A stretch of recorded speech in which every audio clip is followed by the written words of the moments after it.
Patuloy na nakaalalay ang Philippine National Police sa rescue operations na isinasagawa sa mga lugar na apektado ng Bagyong Pablo. Nakahanda na rin ang mga relief goods na ipamamahagi ng pulisya sa mga biktima ng kalamidad. Ang ulat mula kay Alvin Baltazar.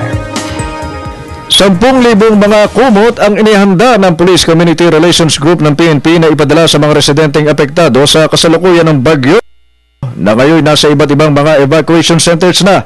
Ayon kay PCRG Director Chief Superintendent Bernardo Florese na siya ring Task Group Commander ng PNP Disaster Management Preparedness, prioridad din nilang magpadala ng mineral water na isa sa mga kailangan ng mga biktima ng kalamidad.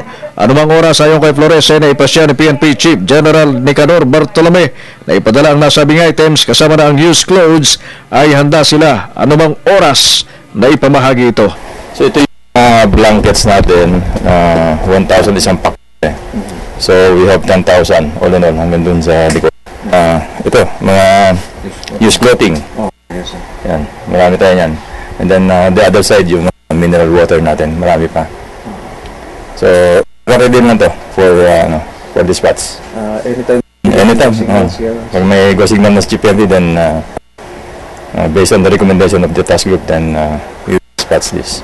Tiniyak din ni Florese na ngayon pa lang ay naka-pre-position na ang kanilang hanay para sa inaasahang search and rescue operation, pati mga gamit na para sa rescue efforts hanggang sa clearing operation, handa nang ipadala sa mga lugar na hinahagupit ng bagyo.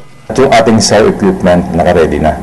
Pre-position na yung ating mga water assets, and then yung mga equipment na kakailanganin, yung rope, yung mga safety vest.